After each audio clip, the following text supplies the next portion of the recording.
Human beings are creatures of habit, and having a habit makes things so much easier, because a habit is something that we do almost without even thinking, that we just naturally do. If something becomes a habit, it means that it's so ingrained into our mind that we don't even think of it as an activity. We're able to do it on absolute autopilot. Today I'm going to be giving you 10 habits that got me leaner, and therefore as a result will help you get lean. The first thing is tracking my calories, because if you're not tracking, you're slacking. Honestly, tracking my calories have made an insane difference, because once you start tracking something, you're a lot more aware of it. So if you're tracking every single calorie that enters your body, then you're going to be a lot more careful with what you're putting into your body. You're not just gonna accidentally eat a cupcake or eat over your calories because you're tracking your calories. And now if you eat over your calories, you're more inclined to overcompensate with more exercise, more activity. But if you weren't tracking your calories at all, then you could just easily accidentally eat more calories, therefore you'll gain weight. But it's hard to gain weight if you're tracking calories, because you know exactly how much food is going into your body. It's also very important for you to know how many calories are your maintenance calories, how many calories you burn per day just doing your normal activities. The next habit is 10,000 steps a day. At first this used to be a chore for me, but now I make it an absolute must to do at least one walk a day, at least one 30-minute to about an hour walk. This helps me get my steps in. But really 10,000 steps a day allows me to increase my energy expenditure, which means I can eat more food, and it makes sticking to a diet way easier. It makes losing fat way easier, trust me. If you can increase your activity levels, it means you can eat more food, it means you can stick to the diet for longer, it means you can actually get better results.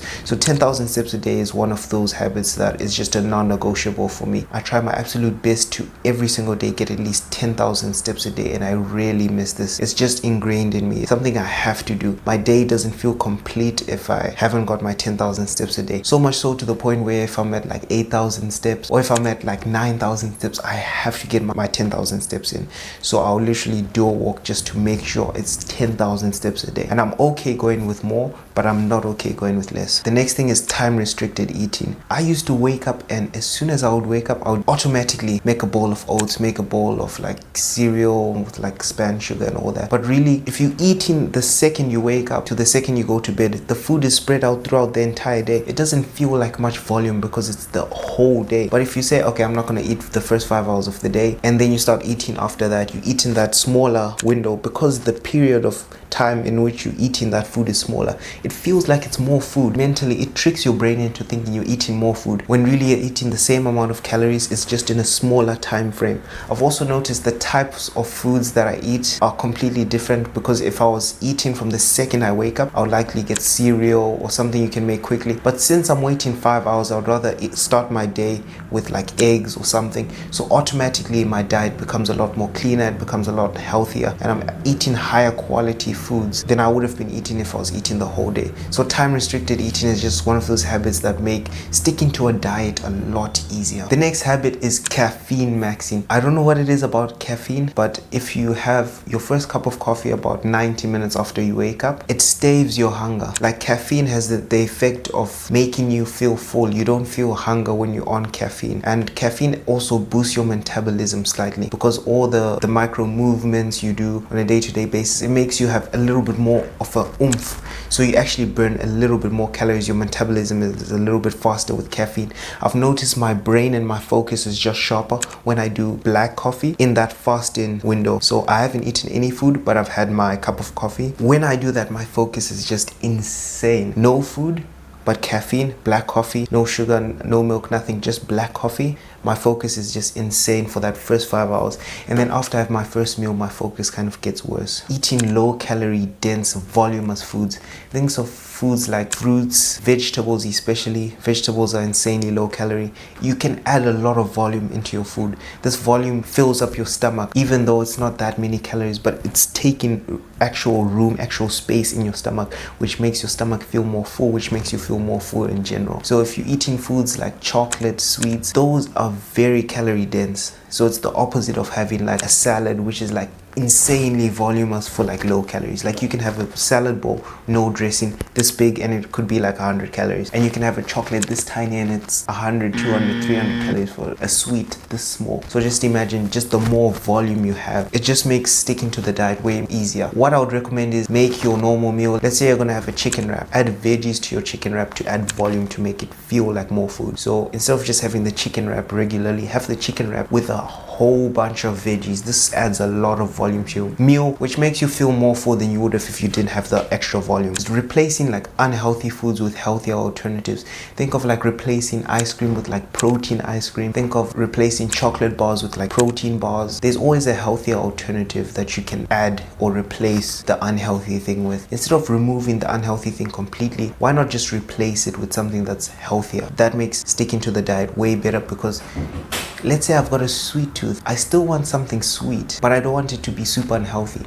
You can have protein ice cream literally every day if you make it right, because it's low calorie, it's got an insane amount of protein. So why would you have the normal ice cream, which is not good for you? Opt for the healthier alternative of whatever unhealthy junk food that you're craving. Like getting leaner, sticking to a diet, it doesn't have to be difficult. There's always replacements, there's always alternatives. You don't have to go on this strict crazy diet, because at the end of the day you want to be able to stick to this diet for at least 90 days. If you can stick to something for at least 90 days, it can be a lifestyle. It makes getting fit, getting into the best shape of your life way easier. I like to track my body weight daily. The reason is because your body weight fluctuates a lot during the week, so you can't just read it once in the week and expect that to be accurate. What you want to do is measure it every single day of the week and then come up with that average, and the weekly average, that's your body weight for the week. And then because I'm tracking my weight, if I see a deviation week by week, my weight is increasing too quickly and I know I'm gaining fat. If my weight is going down too fast, it means I'm too deep into a calorie deficit. But for me, I really want to see very gradual increase in my weight so that I know I'm building muscle and I know I'm not gaining fat. How do you think most people let themselves go? Firstly, it's because they didn't recognize a change in their weight. So then they don't know that they're gaining weight. And then eventually they realize, oh, I've gained weight. And then they just let themselves go completely. So why not just track it? Setting clear goals, whether it's weight, kgs, number on the scale, having a certain look. Maybe for you that's having a six-pack. Just having a goal, something you can work towards, keeps you motivated, keeps you disciplined, keeps you locked in. If you just aimlessly just going wherever the wind blows, then you're not going to make as much progress. You're going to make so much more progress if you've got an exact measurable target that you know once you've hit. That's the kind of goals you need, whether that's a weight number, whether that's a visual look.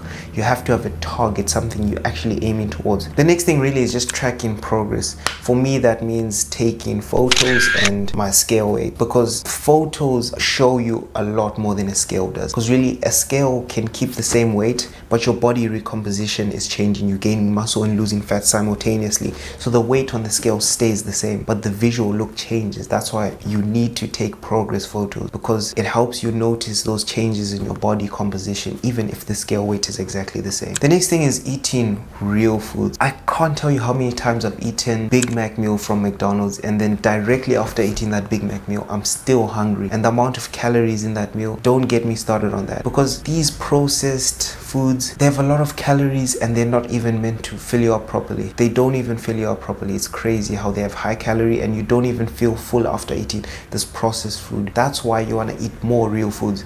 I would say 80% of your diet should be from real whole organic foods. Then 20% of the time you can have processed foods there are, because if you can focus on being dialed in 80% of the time, you can get 80% of the results. And real food fills you up a lot more. Like you can't overeat steak. You won't overeat steak and potatoes. They're quite filling. Oats is insanely filling. So it's hard to like overeat that sort of food. Fruit, you're not going to overeat fruit.